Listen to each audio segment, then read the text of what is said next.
देवादिदेव 1008 आदिम तीर्थंकर श्री आदिनाथ भगवान की। दोनों हाथों को आकाश की ऊंचाई में प्रदान करते हुए पूरी चेतना के साथ चैतन्य चमत्कारी श्री चंद प्रभु भगवान की, परम शांति विधायक श्री शांतिनाथ भगवान की, चिंतामणि श्री पार्श्वनाथ भगवान की, वर्तमान शासन नायक श्री महावीर भगवान की, 24 तीर्थंकर भगवंतों की, संत शिरोमणि 108 आचार्य गुरुवर श्री विद्यासागर जी महामुनिराज की, आचार्य श्री समय सागर जी महाराज की, गुणायतन प्रणेता शंकर समाधान प्रवर्तक भावना योग जनक तरुणाई के प्रखर वक्ता पूज्य मुनिवर श्री प्रमाण सागर जी महाराज के, पूज्य मुनिवर श्री संधान सागर जी महाराज के, समस्त मुनि संघ की।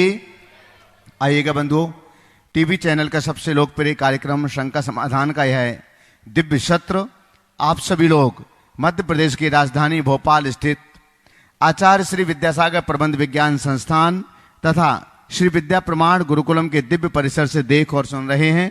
यहाँ पर उपस्थित आप सभी का और जो लोग घरों पर बैठ करके पारस चैनल, जिनवाणी चैनल, आदिनाथ चैनल, प्रामाणिक ऐप और अन्य डिजिटल माध्यमों से इस कार्यक्रम को देख रहे हैं, उन सभी का हार्दिक स्वागत एवं अभिनंदन करते हैं। आइएगा बंधुओं, हम पूज्य श्री के पावन श्री चरणों में शंकर समाधान के इस सत्र के लिए निवेदन करें, प्रार्थना करें। उसके पूर्व महाराज श्री का मंगल आशीष ग्रहण करते हैं। दोनों हाथों को जोड़िएगा, आपके लिए भी मंगल आशीष मिले और आपके माध्यम से देश और दुनिया में इस कार्यक्रम को देख रहे सभी श्रद्धालुओं के लिए भी महाराज श्री का मंगल आशीष प्राप्त हो। तो दोनों हाथों को जोड़ें। हे महाराज श्री, नमोस्तु नमोस्तु नमोस्तु महाराज जी, इच्छामी इच्छामी इच्छामी। आइएगा बंधुओं, और जैसे कि हम सभी के लिए मालूम है कि पूज्य महाराज श्री श्री विद्या प्रमाण गुरुकुलम के इस दिव्य परिसर में विराजित हैं, जहां पर गुरुकुलम की स्थापना हुई है और यहाँ पर नौनिहाल बच्चे शिक्षा और संस्कारों को प्राप्त कर रहे हैं। और श्री विद्या प्रमाण गुरुकुलम से जो लोग जुड़े हुए हैं आज भी हमारे बीच यहाँ पर उपस्थित हैं, तो हम उनके लिए बहुत सम्मान सहित यहाँ पर आमंत्रित कर रहे हैं। वे यहाँ पधारें, जो गुरुकुल गौरव के रूप में गुरुकुलम से जुड़े हुए हैं आज हमारे बीच।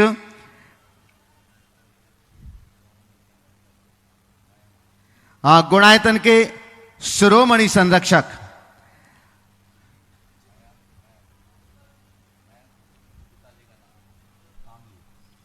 शामली से हमारे बीच हैं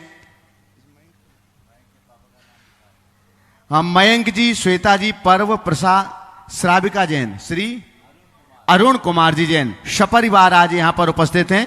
आपकी जोरदार करतल ध्वनि के बीच हम उन्हें आमंत्रित करते हैं, पधारें।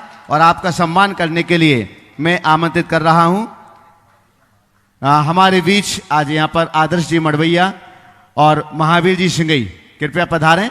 और जो गुरुकुल गौरव के रूप में गुरुकुलम से जुड़े हुए हैं उनका सम्मान करें आप जोरदार जोरदार करतल ध्वनि से।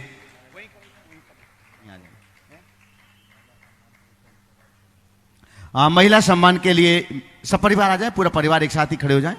महिला सम्मान के लिए मैं आमंत्रित कर रहा हूं श्रीमती चंद्रकला जी पाटनी, रांची, कृपया पधारें महिला सम्मान के लिए। और सीमा जी मड़वैया पधारें महिला सम्मान के लिए। बंधुओं, आप लोग भी गुरुकुलम से जुड़ सकते हैं, ऑनलाइन भी जुड़ सकते हैं। जब तक ये सम्मान हो रहा है तब तक हम आपके लिए बतला दें, जो लोग अपने घरों पर बैठ करके शंकर समाधान के सत्र को देख रहे हैं, तो आप गुरुकुल गौरव के रूप में 5 लाख रुपए की राशि से जुड़ सकते हैं। गुरुकुल नायक के रूप में 11 लाख रुपए की राशि से जुड़ सकते हैं। गुरुकुल गौरव के रूप में, गुरुकुल नायक के रूप में आप 5 लाख रुपए की राशि से जुड़ सकते हैं। दोनों बच्चों को विद्या विभूति के रूप में आप 2,51,000 रुपए की राशि से जुड़ सकते हैं। और गुरुकुल मित्र के रूप में आप 1,21,000 रुपए की राशि से जुड़ सकते हैं। आइएगा बंधुओं, साथ ही शामली से ही आज हमारे बीच गुरुकुल गौरव के रूप में जो द्वितीय परिवार जुड़े हुए हैं, मैं बहुत सम्मान सहित उन्हें आमंत्रित कर रहा हूं। गुणायतन दृष्टि श्री सतीश जी, वैभव जी, रितिका, सुचि, संभव जैन, अरुण, साधना जैन, संपूर्ण परिवार शामली से हमारे बीच में कृपया पधारें। आपकी जोरदार करतल ध्वनि के बीच हम उन्हें आमंत्रित करते हैं। और सम्मान के लिए महावीर जी और उनके जो भी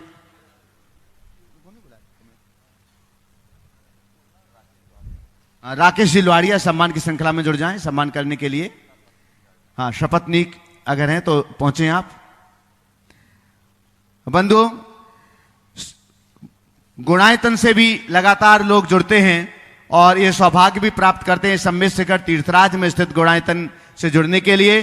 तो आज जो लोग नए लोग गुणायतन से जुड़े हुए हैं, हम उनके नामों की घोषणा कर रहे हैं और आप करतल ध्वनि से उन सभी का सम्मान करेंगे।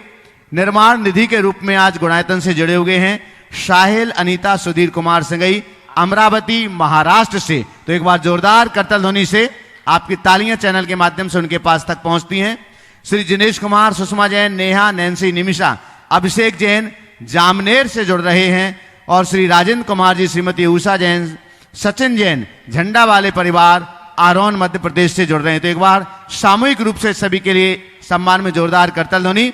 निर्माण सारथी के रूप में जुड़ रहे हैं श्री अरुण कुमार जी जैन, श्रीमती स्नेहलता जैन, शौर्या जैन सागर मध्य प्रदेश से जुड़ रहे हैं। तो एक बार जोरदार करतल ध्वनि से उनका भी सम्मान कीजिएगा।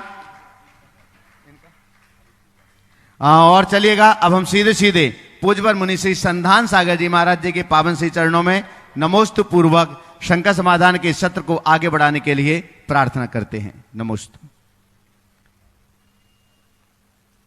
चलते हैं आज का यह शंका समाधान का सत्र अपन प्रारंभ करते हैं। आज इस पावन धरा पर अनेकों लोग गुरुकुल से जुड़ रहे हैं और जुड़ते चले जा रहे हैं। आपको भी इस ज्ञान यज्ञ में अपनी आहुति देना चाहिए और निश्चित ऐसे कार्यों को आगे बढ़ाना चाहिए। पूज्य महाराज श्री जी चरणों में जय श्री जयचंद जी पाटनी एलोरा से पूछ रहे हैं, महाराज जी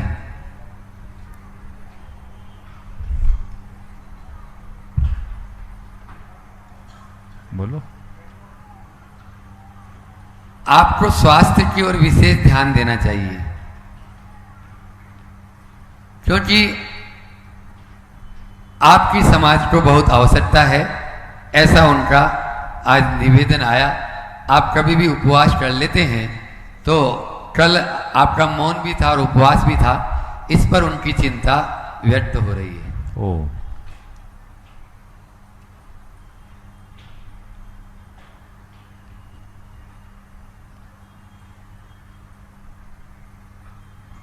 आगम जी जैन पूछ रहे हैं टीकमगढ़ से, मंदिर में मूलनायक भगवान होते हैं, उनका चयन किस प्रकार से किया जाता है? एक दिन पहले भी ये सवाल आया था। मंदिर में मूल नायक 24 तीर्थंकरों में किन्हीं एक को विराजमान करा जा सकता है और उसका शास्त्रीय विधान है कौन व्यक्ति कहाँ पर किस नगर में भगवान को विराजमान कर रहा है। तो जो व्यक्ति जिस नगर में भगवान विराजमान करता है उस व्यक्ति की राशि के हिसाब से एक व्यवस्था बनाई जाती है, किसकी नौमांस मैत्री बनती है, उसके अनुरूप मूल नायक का निर्धारण होता है। इसका शास्त्रीय विधान है, विद्वानों से समझ करके निर्णय लेना चाहिए। बाला साहब जी सेठे सांडली से पूछ रहे हैं, भावना योग से सम्मोहन का कितना संबंध हो सकता है? भावना योग से सम्मोहन का संबंध नहीं है, भावना योग से मोह भेदन का संबंध है। और मोह जीतने के लिए भावना योग करो भाई, सम्मोहन करने के लिए भावना योग मत करो, ये तो इसका दुरुपयोग हो जाएगा। उस तरफ दृष्टि ही मत रखो, अंदर भेद विज्ञान हो, एक आध्यात्मिक क्रांति प्रकट हो, इस मनोभाव के साथ भावना योग करो। मीनाक्षी जैन मुंबई से नमोस्तु पूर्वक पूछ रही हैं, रस परित्याग तप के क्रम में अगर हम दूध या दही में से किसी एक रस का त्याग करते हैं, दूध अथवा दही कोई भी, तो मलाई, पनीर, छेना किस त्याग में आएगा? देखिए, मलाई, पनीर, छेना को दूध में लेना, उसे दही में नहीं ले सकते। जिस दिन दूध का त्याग, उस दिन दूध के बने हुए सारे मिष्ठान पकवान सब हट जाएंगे।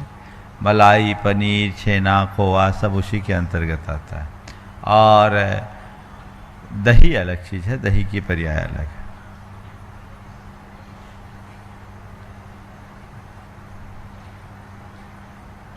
पूज्य महाराज श्री जी चरणों में राकेश जैन अजमेर से पूछ रहे हैं, महाराज जी मैं अपने जीवन में अधीरता कैसे लाऊं?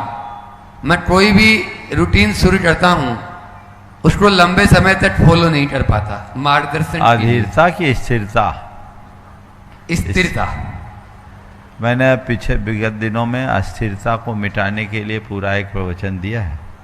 भावना योग नकारात्मकता का हल में वो प्रकाशित भी है, आप वहाँ उसे पूरा सुन लें तो ये पूरा विवेच्य हो जाएगा, क्योंकि हमने अभी बहुत निकट के दिनों में ही इस बात की विवेचना की है, इसलिए बार बार पुनरावृत्ति मैं आवश्यक नहीं समझता। वंदना जैन, सुरेंद्र मानिक अवधपुरी यहाँ पर उपस्थित हैं, वे अपना प्रश्न करें। दो और उसके बाद में तैयार रहेंगे गाजियाबाद से रितिका सचिन जैन अपने बीच में। वहीं से, हाँ। जिनका नाम पुकारूं पहले खड़े हो जाएं एक व्यक्ति, ताकि माइक वहां तक श्री पहुंचे। चरणों एक में व्यक्ति। मेरे और मेरे परिवार की तरफ से बारंबार नमोस्तु। गुरुदेव, मेरा प्रश्न ये है, पार्श्वनाथ चालीसा में तपसी मरकर देव कहाया, नाम कमठ ग्रंथों में आया, तो गुरुदेव हिंसा चाहे जाने में हो या अनजाने में, फिर वो देव क्यों कहाए? वो तपस्वी था और मिथ्यात्व के साथ तप करने वाला भवनात्रिक में जाता है। भवनवासी व्यंतर ज्योतिष देवों में उत्पन्न होता है। देव हुआ, लेकिन देवों में बड़ा हीन पर्याय वाला। तपस्या का कुछ ना कुछ फल तो मिलता है, उसके परिणाम स्वरूप वह देव हुआ। नमोस्तु गुरुदेव। रितिका सचिन जी जैन गाजियाबाद अपना प्रश्न करें, और उसके बाद में अंकिता सुनीता जैन आधारशिला तैयार है। सब इकट्ठे हो जाओ। नमोस्तु महाराज जी। महाराज जी, मेरा प्रश्न है, गृह प्रवेश से पहले घर की शुद्धि, सुख, समृद्धि एवं शांति के लिए कौन सा पाठ, हवन या विधान करें और कैसे करें? देखिए, गृह प्रवेश के पूर्व शास्त्रों के अनुसार घर का अर्थ होता है वास्तु, वास्तु की शुद्धि का एक विधान होता है, यानी घर की शुद्धि हो। और घर की शुद्धि के पीछे एक बड़ा मनोवैज्ञानिक दृष्टिकोण है। जिस स्थान में हमने घर बनाया, घर के निर्माण में अनेक प्रकार की हिंसा भी हुई, अनेक प्रकार के लोग रहे। जिस धरातल पर हमने घर बनाया है उसमें पता नहीं कौन कौन सी शक्तियाँ रही हो, तो उन सब नकारात्मकता के निवारण के लिए घर में शुद्धि पूर्वक उसके पूरे मंत्र होते 84। उन मंत्रों के साथ वास्तु की शांति होती है, शांति विधान होता है। और जो गृह प्रवेश की मांगलिक क्रियाएं शास्त्र में बताइए, उन सबको करके कलश की स्थापना करते हुए कलश चक्र की शुद्धि के साथ गृह प्रवेश करना चाहिए। ये इसका पूरा विधान है, किसी विशेषज्ञ को समझना चाहिए। हालांकि आजकल इसमें बहुत सारे लोगों ने ढेर तरह के आडंबर जोड़ दिए। हमें वही काम करना चाहिए जो वीतरागता के पोषक हों। अहिंसा और वीतरागता हमारा मूल धर्म है, तो वीतरागता जिससे खंडित होती हो ऐसी कोई क्रिया मत करना। शांति विधान में सब समाहित हो जाता है और उसमें सारी शुद्धि की पूर्ति हो जाती, उसी तरह से करना। नमोस्तु महाराज। मैं, हाँ बोलो। नमोस्तु महाराज जी, मेरा प्रश्न है कि नमोकार मंत्र में ऐसो पंच नमो यारो बोलते हैं या ऐसो पंच नमो कारो बोलते हैं? क्योंकि जिनवाणी में यारो लिखा है और कई जगह कारो लिखा होता है। बहुत अच्छा सवाल किया बेटा। देखो, सबसे पहले दिगंबर परंपरा में हम लोग अणमोकार बोलते हैं। क्या बोलते हैं? अणमोकार। हमारा मंत्र कौन सा है? अणमोकार। श्वेतांबर परंपरा में नवकार बोलते हैं। नमोकार का अर्थ होता है नमस्कार, ये नमस्कार मंत्र है। और नवकार 9 संख्या की तरफ भी इंगित होता है। तो दिगंबर परंपरा में नमोकार मंत्र बोला जाता है। हम लोग क्या बोलेंगे? नमोकार। और ऐसो पंच नमो यारो और ऐसो पंच नमोकारो, ये दोनों पाठ उपलब्ध होते हैं। पर प्राकृत ये 2 रूप है, एक सौरसेनी प्राकृत और एक अर्धमागधी प्राकृत। अर्धमागधी प्राकृत में अणा की जगह न होता है। हम लोग अणमोकार बोलते हैं और नवकार बोलते हैं, क्योंकि मगध क्षेत्र में अणा को अणा बोल देते हैं, अणा को न बोलते हैं। तो वो उसी तरह से उसका उच्चारण होता है, वो नवकार बोलते हैं और वो नमोकारो का प्रयोग करते हैं। और अपने यहाँ सौरसेनी प्राकृत सीधे सीधे नमो यारो है। यद्यपि अपने यहाँ भी कुछ जगह नमोकारों का उल्लेख मिलता है, पर परंपरा से विशेष प्रसिद्धि अणमो यारो है। क्या है? और हवई की जगह होई है। क्या है? परमम होई मंगलम। अर्थ दोनों के समान है, पर ये हमारे प्रचलन में है। हमें अपनी परंपरागत जो व्यवस्था है उसका अनुकरण करते हुए पाठ करना चाहिए। ऐसो पंच अणमो यारो सब पाव पणाशुनो मंगलाणम च सब्बे सिम परमम होई मंगलम। और कोई? चलो। अंकिता सुनीता जी जैन आधारशिला से अपने बीच में वे अपना प्रश्न रखें और उसके बाद में तैयार रहेंगे अपने बीच में। आज सागर से गुणायतन ट्रस्टी और छुल्लट स्वरूप सागर जी महाराज के गृहस्थ अवस्था के माता पिता विमला जी हरीश जी जैन। गुरुवर के चरणों में त्रैबार नमोस्तु नमोस्तु नमोस्तु। छुल्लक जी के चरणों में इच्छामी इच्छामी इच्छामी। महाराज जी मेरा प्रश्न है, विनम्र मायाचारी और विनम्र सदाचारी के बीच भेद कैसे करें? मायाचारी तो ज्यादा विनम्र होता है, समझ गए? मायाचारी ज्यादा विनम्र होता है। और हमारे यहाँ एक कहावत है, असति च भवति सलज्जा क्षारम जलम शीतलम भवति। यानी उल्टा स्त्री लज्जा का ज्यादा ढोंग करती है और खारा पानी ज्यादा ठंडा होता है। समझ गए? तो ज्यादा विनम्रता अगर कहीं दिख रही ना जरूरत से ज्यादा, तो समझ लेना दाल में काला है। समझ गए? सरलता अनुकरणीय है। विनम्रता तब अर्थहीन हो जाती है जब उसमें कुटिलता का या माया का छलावा का पुट होता है। अगर किसी को ठगना है तो उसको मीठा बोलना होगा, उसे अपने बातों में फंसाना होगा। वाग जाल में फंसा कर जब कोई किसी को ठगने की प्रवृत्ति करता है तो कुछ ऐसी ही दशा बन जाती है।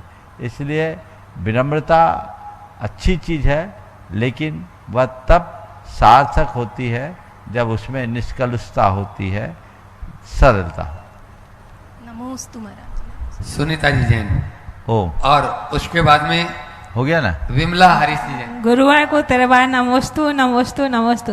हे गुरुवार, ऐसा है जैसे मतलब कि मनुष्य हैं तो वो मतलब फुटपाथ पे भी रहते हैं, झोपड़ियों में भी रहते हैं, और जानवर हैं तो महलों में रहते हैं। पर ऐसा क्यों होता है महाराज जी? ऐसे कौन से कर्म के वजह से होता है? देखो, जो लोग धर्म कर्म खूब करते हैं, पुण्य भी खूब करते हैं, और साथ में मायाचारी करते हैं, वो मर करके ऐसे जानवर होते हैं जो सेठों के यहाँ रहते हैं। ये पुराने सेठ हैं, समझ गए? सेठ, हाँ, पुराने सेठ। ये मान के चलना, पुण्य भी किया धर्म भी किया, बस थोड़ी सी मायाचारी कर ली तो पुण्य तो फल रहा है, लेकिन कहाँ जाकर के फल रहा है? कुत्ते बन के। कल आएगा तो कुत्ता ही। हमने तो ऐसे भी कुत्तों के बारे में सुन रखा है जिनके ऊपर 1-1 लाख रुपया महीना खर्चा होता। ये विचित्रता है। तो ये चीजें हैं, वो उनका तो पुण्य है।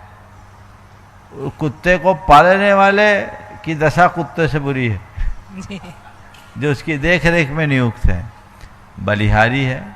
निश्चित उन जीवों का पुण्य है, पर वो मायाचारी के कारण ऐसा हुआ। अगर सरलता रखी होती तो वो सच में सेठ होते। अभी सेठ के कुत्ते बने हैं। अगर सरलता से धर्म होता तो विशुद्ध सेठ बनते। गुरुवर, जैसे हमारे देवर हैं टीकमगढ़ में, उनके तो 6 कुत्ता। अब बोलो मत। विमला जी हरीश जी जैन, जो छुल्लट स्वरूप सागर जी महाराज के गृहस्थ अवस्था के पिताजी और माताजी। एक बार जोरदार ताली बजा दीजिए। और मैं चाहूंगा इंदौर चातुर्मास के मुख्य यजमान विजय जी पाटोदी यहाँ पर उपस्थित हैं, वे आ जाएं और साथ में चंद्रकला जी पाटनी मातेश्वरी जी का स्वागत करेंगी। आप प्रश्न करें। महाराज जी को नमोस्तु छुल्लक जी को इच्छा में। महाराज जी, हम लोग प्रतिक्रमण रोज करते हैं और दूसरे दिन फिर वही गलतियां दोहराते हैं, तो इस प्रतिक्रमण से कोई महत्व? देखो, शाब्दिक प्रतिक्रमण करोगे तो गलतियां दोहराई जाएगी, और आंतरिक प्रतिक्रमण करोगे तो गलतियों से बचोगे। तो जब भी प्रतिक्रमण करो, केवल शब्दों से प्रतिक्रमण मत करो, उन शब्दों के साथ साथ अंतर मन से भी प्रतिक्रमण करो, तब प्रतिक्रमण सार्थक हो। एक बार जोरदार चलो। और अगला प्रश्न डॉक्टर शैलेंद्र जी जैन, फिजियोथेरेपिस्ट, अपने बीच में यहाँ पर उपस्थित है, वे अपना प्रश्न करें और उसके बाद में रोमा जी अंकित जी जैन मुंबई तैयार रहेंगे। नमस्ते महाराज जी। महाराज जी एक क्वेश्चन है, आपकी भावना योग की आप साचाते बुक है, उसमें से जब हम संयमित होते हैं तो जहाँ पहले शिकायतें, निंदा और कठोर वचन थे, वहाँ अब कृतज्ञता, प्रशंसा और मधुर वाणी का प्रभाव होने लगता है। हमारी जिह्वा हमारे अंतर मन की शुद्धता का दर्पण बन जाती है। हम कम बोलते हैं, सार गर्भित बोलते हैं और प्रेमपूर्ण बोलते हैं। महाराज शंका ये है, जब हम कम बोलते हैं तो लोग इस चीज़ को गलत रूप में ले लेते हैं कि ये अहंकारी है, किसी से बात नहीं कर रहा है, ये दूर दूर रहता है। तो अब क्या समझे महाराज जी इस चीज़? सुनो, कम बोलना गुण भी है और कम बोलना दोष भी। जब व्यक्ति के जीवन व्यवहार में विनम्रता हो तो कम बोलना उसका गुण है, पर किसी से तो खूब बोले और किसी से बिल्कुल ना बोले, वो दोष है। तो कम बोलने के साथ कब बोलना, इसका भी ख्याल रखना चाहिए। हमें कब बोलना, कितना बोलना, इन बातों को हम ध्यान में रखें। भावना योग करेंगे तो भले हम कम बोलेंगे पर मीठा बोलेंगे, भावों में ताजगी होगी, एक प्रेरणा और भावना होगी, अहोभाव की, कृतज्ञता की, प्रेम की अभिव्यक्ति होगी। तो ये चीज़ें जहाँ एक साथ प्रकट होगी वहाँ अपने आप शब्दों में मिठास। और एक बात बोलूं,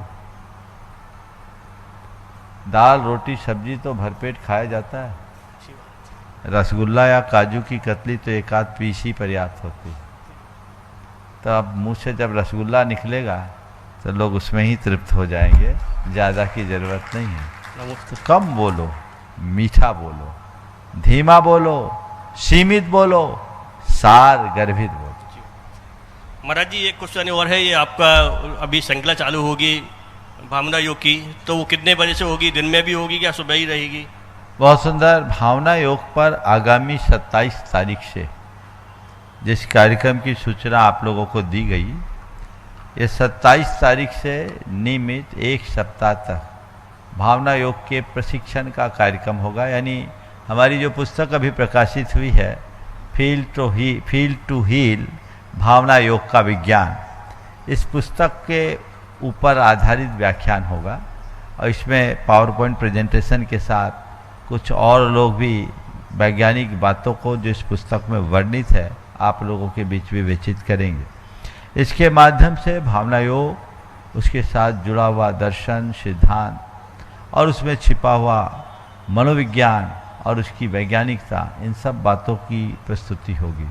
इसे समझने के बाद आपको ये बात अच्छे से समझ में आ जाएगा कि भावना योग कोई एक पारंपरिक क्रिया नहीं है, ये एक ऐसी साधना है जिसका सुदृढ़ दार्शनिक आधार है, जिसका सैद्धांतिक संदर्भ है और जो पूरी तरह से विज्ञान और मनोविज्ञान की कसौटी पर खरा उतरता है, हमारे जीवन को रूपांतरित करने वाला एक प्रयोग बनता है।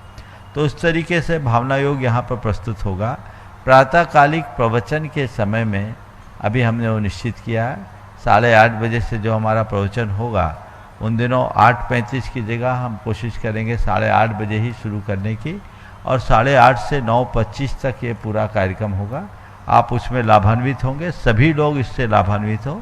जो भावना योग के हार्द को समझना चाहते हैं वे अपनी दिनचर्या से समय निकालें, ऑनलाइन इसका लाभ ले सकते हैं। और प्रमाणिक चैनल पर, प्रमाणिक यूट्यूब चैनल पर, प्रमाणिक ऐप में ये दिन भर आपको मिलेगा।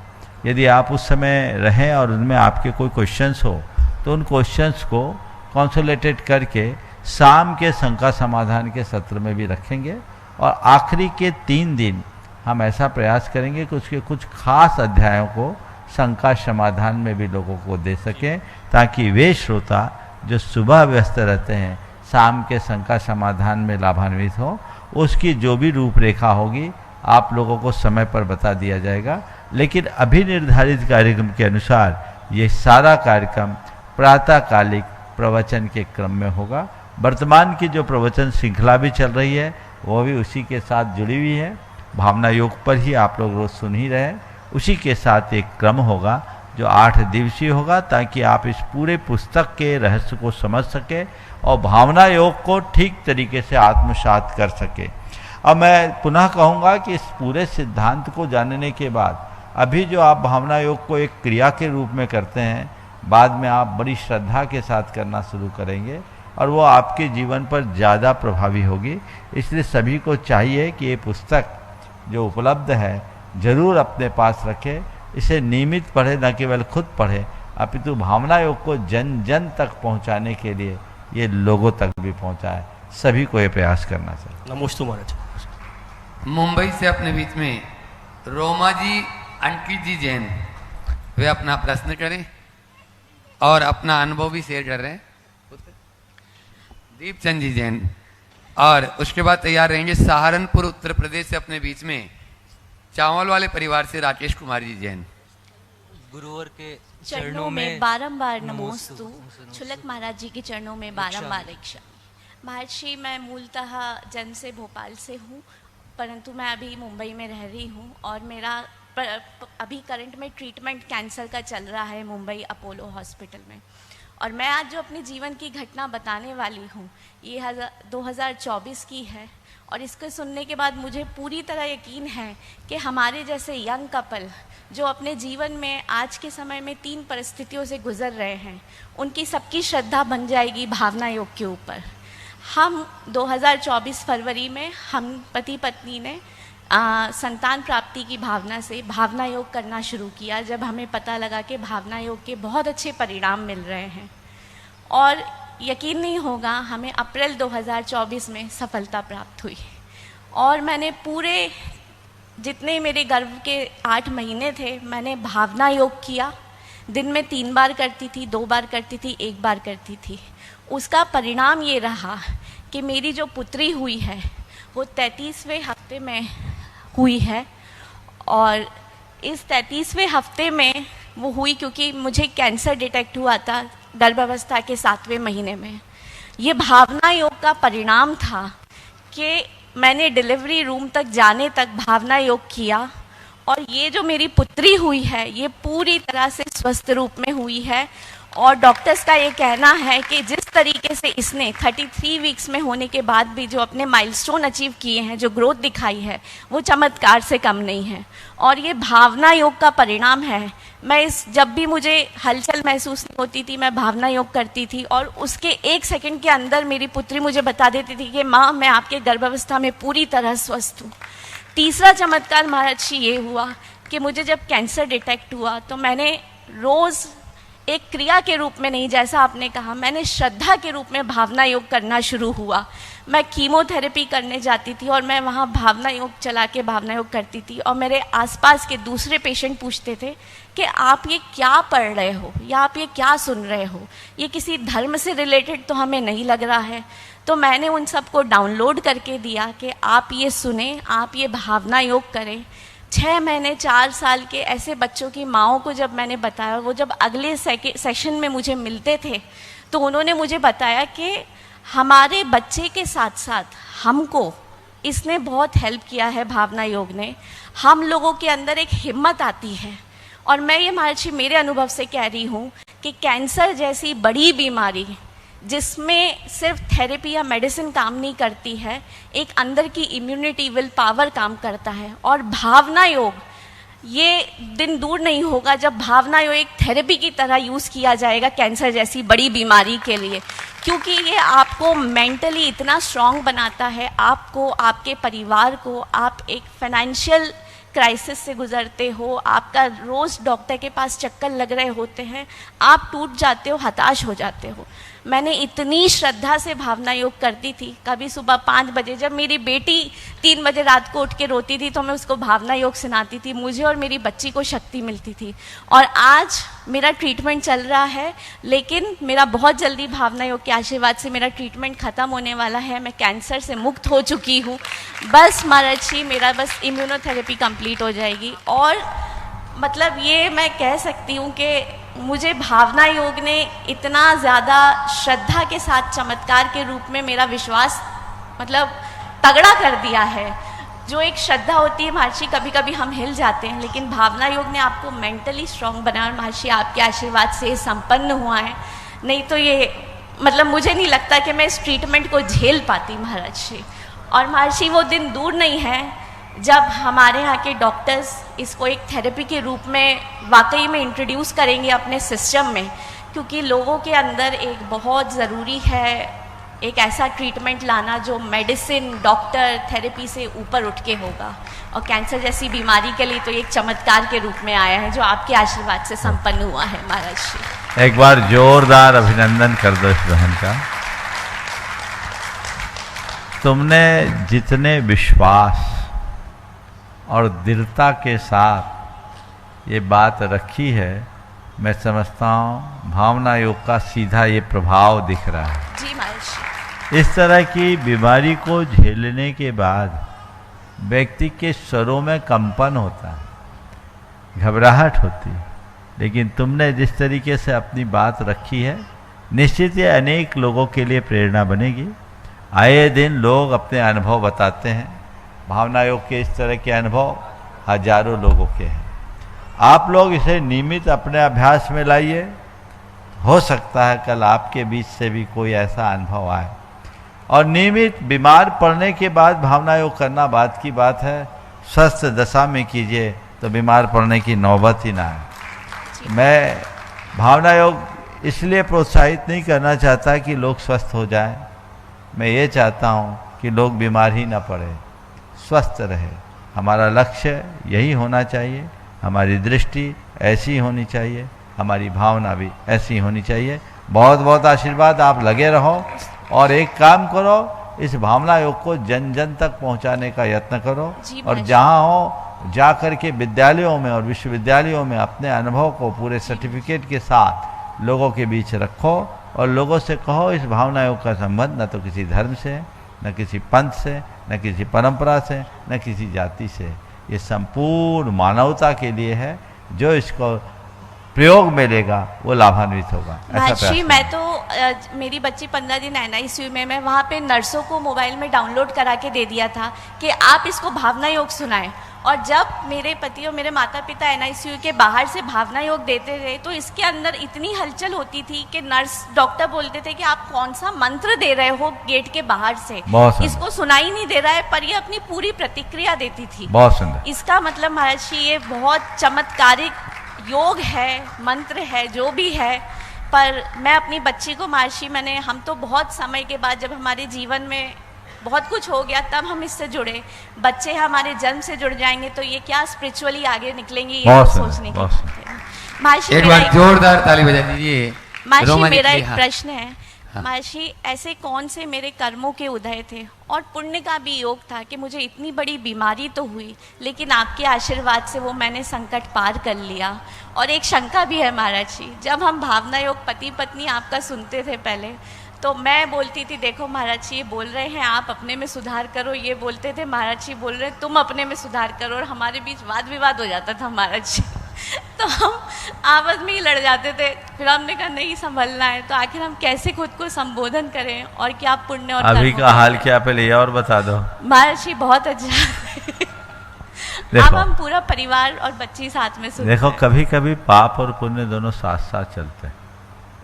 पाप का उदय आया, एक्सीडेंट हुआ, और पुण्य का उदय आया, कोई मसीहा बनकर आ गया और तुरंत सहायता कर दिया, समय पर अस्पताल पहुंचा दिया, तुरंत मेडिकल एड मिल गई, आदमी बच गया।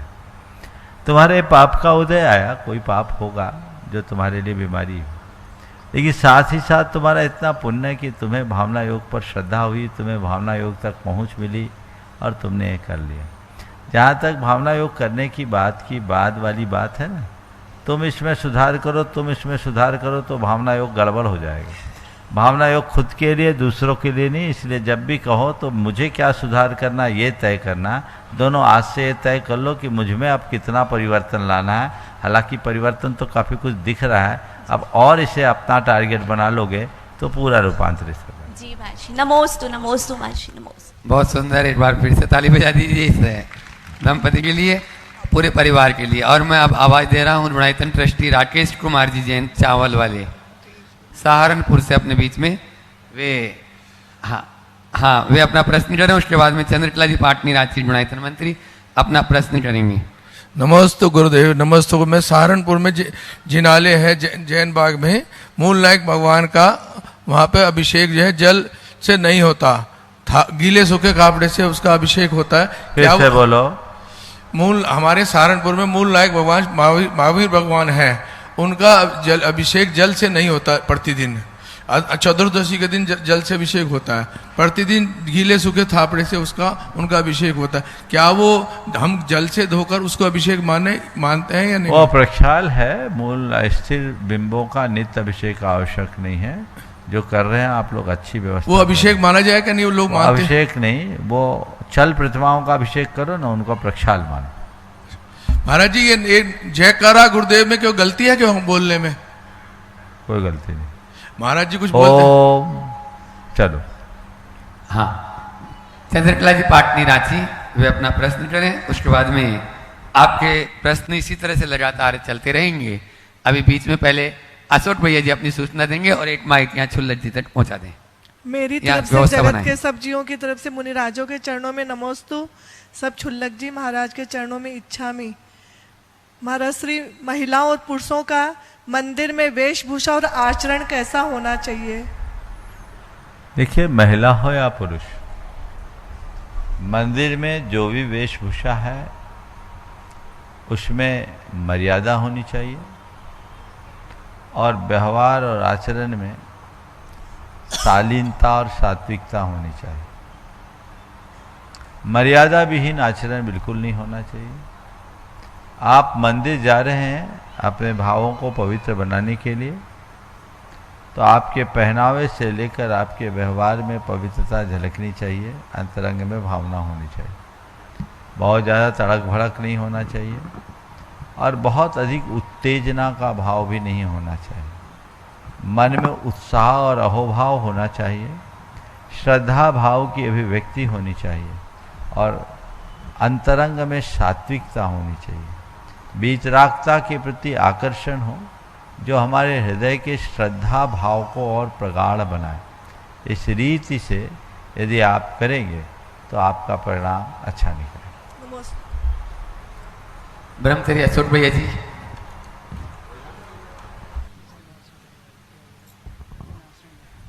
आइएगा बंधु, जैसे कि आप सभी के लिए विदित है, प्रत्येक वर्ष चातुर्मास की इस दिव्य अवधि में पर्वराज पर्युषण के पावन प्रसंग पर श्रावक संस्कार शिविर का आयोजन किया जाता है और इस बार ये सौभाग्य विद्या प्रमाण गुरुकुलम के दिव्य परिसर में भोपाल में आप सभी के लिए प्राप्त हो रहा है 28 अगस्त से 6 सितंबर तक, और जिसके रजिस्ट्रेशन प्रारंभ हो चुके हैं। अनेक लोगों ने रजिस्ट्रेशन अपने कर भी लिए हैं। मैं आपके लिए बतला दूं, इस बार संख्या सुनिश्चित है, इसलिए आप जिन्होंने अभी तक रजिस्ट्रेशन नहीं किए हैं, आप प्रामाणिक ऐप अथवा munipramansagar.net पर जाकर के फॉर्म फिलअप कीजिएगा, अपना रजिस्ट्रेशन करें ताकि आपकी समुचित व्यवस्थाएं की जा सकें। एक और अनुरोध के साथ, जो लोग वृत्ति हैं या प्रतिमाधारी हैं, फॉर्म में उसका कॉलम अलग से है, तो आप उस कॉलम को भी भरिएगा ताकि आपकी व्यवस्थाएं आपके वृत्तों के अनुरूप की जा सकें। और आप शीघ्र प्रमाद को छोड़ करके, बाद के इंतजार को छोड़ करके, क्योंकि प्रत्येक वर्ष की भांति हर बार समय से पहले रजिस्ट्रेशन को बंद करना होता है और इस बार तो वैसे भी संख्या सुनिश्चित है, इसलिए जो लोग इंतजार कर रहे हैं कि हम इधर या थोड़ी दिनों बाद, तो वो शीघ्र अपना रजिस्ट्रेशन करें। फॉर्म आपको उपलब्ध होंगे प्रामाणिक ऐप अथवा munipramansagar.net पर। आप वहां पर जाकर के अपने फॉर्म फिलअप करें ताकि श्रावक संस्कार शिविर में आपके लिए सौभाग्य प्राप्त हो सके। ओ देखिए भाई, अभी आप सबको श्रावक संस्कार शिविर के बारे में बताया गया। दशलक्षण हमारे जीवन का सबसे पवित्रतम दिन होते हैं और 10 दिनों को सभी लोग विशुद्ध आराधना के साथ व्यतीत करते हैं। पूरे देश और देश के बाहर के लोग भी प्रतिवर्ष दशलक्षण में यहाँ आते हैं और लाभान्वित होते हैं। इस वर्ष भी आएंगे। भोपाल वालों के लिए विशेष अवसर है। बाहर के लोग तो लाभ लेंगे ही, वो हर साल वाले हैं। भोपाल वाले इस बार जुड़े और लाभ ले। जैसे पिछले वर्ष इंदौर के बहुत सारे लोगों ने सहभागिता ली थी, इस वर्ष में भी उनमें बहुत सारे लोग आ रहे हैं। जो लोग अपने घर से 10 दिन लगातार बाहर नहीं जा पाए, वे भी यहाँ आ सकते हैं। और इनमें न केवल शिविर होगा, अपने दशलक्षण में सुबह भावना योग, नित्य पूजन और दशलक्षण विधान भी होगा। शिविर के नियम उन लोगों के लिए लागू होंगे जो शिवरार्थी होंगे, लेकिन जो विधान के पात्र बनेंगे उनके लिए शिविर के नियम लागू नहीं होंगे और उनके लिए उम्र की सीमा का भी बंधन नहीं होगा, क्योंकि वहाँ उम्र की सीमा सुनिश्चित की गई है। वो विधान में बशर्ते उनका स्वस्थ होना जरूरी है। तो आपको दशलक्षण के दिनों में दशलक्षण विधान की आराधना का भी ये अवसर प्राप्त होने वाला है। और स्थान जैसा आपको बताया गया बहुत सीमित है, तो जो भी लाभान्वित होना चाहते हैं वे शीघ्रातिशीघ्र अपना इसमें पंजीयन कराएं, ताकि आपकी व्यवस्था सुव्यवस्थित हो सके और आप निर्बाध धर्माराधन कर सकें। चिद्रूप सागर जी महाराज वे अपने प्रश्न द्वारा आप सबको लाभान्वित कर रहे हैं और उसके बाद में तैयार रहेंगे आशीष जैन, नेमी नगर, करोत। पूज्य मुनिद्वय के चरणों में बारंबार नमोस्तु।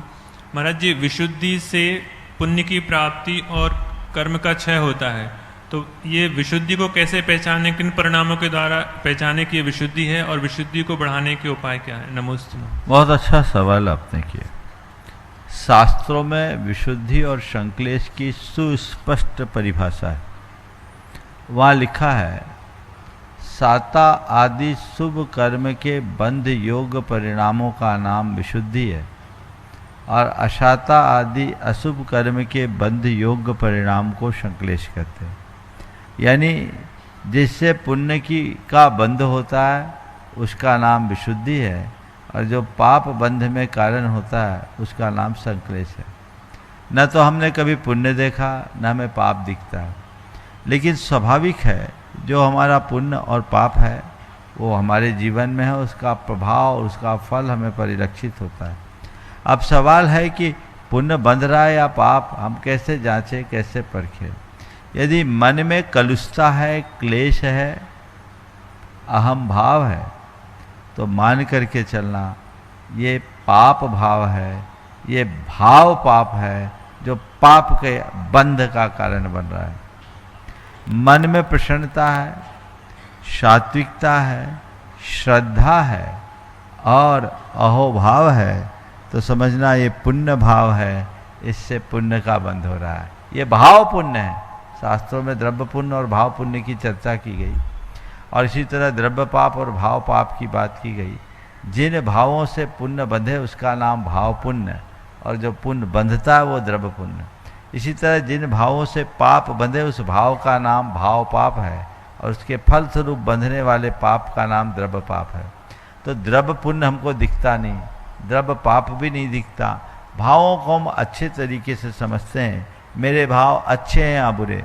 हमेशा अच्छे भाव रखो तो अच्छे परिणाम आएंगे। अच्छे भाव का सतत अच्छा परिणाम होता है जो पुण्य के फल, पुण्य का हेतु होता है। तो अंतरंग में जितनी विशुद्धि की वृद्धि होती है उतना पुण्य का बंध होता है और विशुद्धि का दोहरा लाभ होता है। विशुद्धि से जहाँ पुण्य का बंध होता है वहीं पाप का क्षय भी होता है। विशुद्धि दुधारी तलवार है, एक तरफ वो पुण्य को बांधती है तो दूसरी तरफ पाप का क्षय भी करती है। एक साथ दोनों कार्य उसके संपन्न होते हैं। आशीष जी जैन, नेमीनगर कनौत से, और उसके बाद में तैयार रहेंगे ज्ञानेंद्र जी ममताई जैन, जयपुर। मुनिश्री के चरणों में 3 बार नमोस्तु नमोस्तु नमोस्तु। छुल्लक जी के चरणों में एक शामी। महाराज श्री, शंका क्या बताऊं, आपके दर्शन मात्र से ही सारी शंकाओं का समाधान हो जाता है। फिर भी मैं यहाँ पर अपना हाल बताना चाहता हूँ कि मैं जब भी मुनियों के संतों के समागम में जाता हूँ तो ऐसी पॉजिटिव एनर्जी फील होती है कि पूरी दुनिया बाकी सारी सारहीन लगने लगती है। और जैसे ही उनके समागम से दूर होकर अपनी पुरानी दुनिया में जाता हूँ तो बस वहीं पर रम जाता हूँ और वो सारी व्यस्तताएं मुझे घेर लेती हैं। तो महाराज जी ऐसा क्या करें कि इन दोनों में संतुलन बना के रख सकें? नमस्ते। देखो भाई, अगर सारी दुनिया सारहीन लगती है तो हमें ये मान करके चलना चाहिए असर तो पड़ रहा है,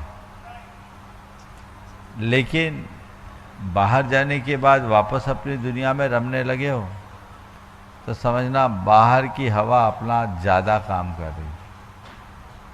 तो उसके लिए क्या करो, बाहर की हवा का हम पर कम से कम प्रभाव हो, तो उसके लिए अपने आप को थोड़ा मजबूत बनाओ, स्ट्रांग बनाओ। और खुद को मजबूत या स्ट्रांग बनाने के लिए क्या करो, समागम को बढ़ाओ। समझ गए जी महाराज जी। दूसरी बात, साधु के समागम से साधु बनो, बहुत अच्छी बात। साधु के समागम से प्रेरित होकर साधु बनो, बहुत अच्छी बात। कदाचित न बन पाओ, कोई परवाह नहीं, सज्जन तो बन जाओ। अगर हमारे अंदर सुजनता आ रही है, हमारे सोच और व्यवहार में पूर्व की अपेक्षा कोई परिवर्तन दिख रहा है, तो मान करके चलना हमने बहुत अच्छा किया है, ये हमारे जीवन की बेहतरी का आधार है। उसके बल पर हम अपने आप को आगे बढ़ा सकते।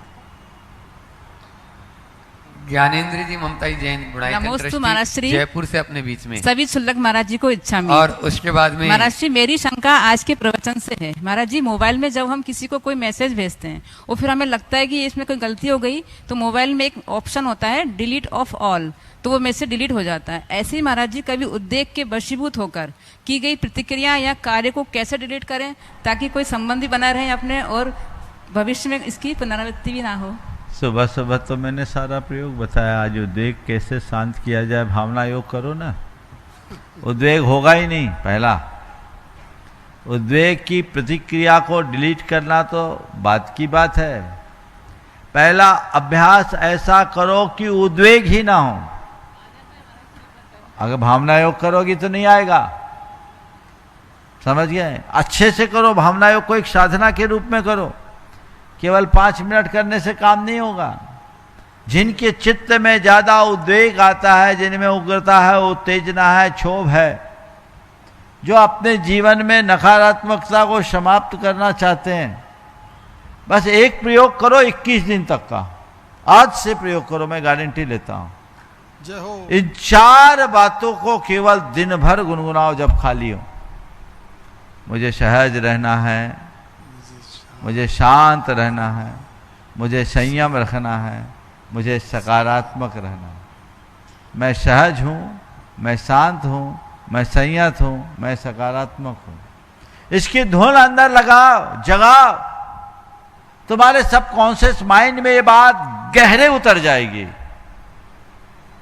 और उसका प्रभाव ऐसा होगा कि तुम्हारे अंदर ये सब चीजें घटेगी और तुम सहज, शांत, संयत और सकारात्मकता के मूर्तिमान व्यक्ति बन जाओगे। पूरी तरह से ये सब चीजें साकार हो जाएगी।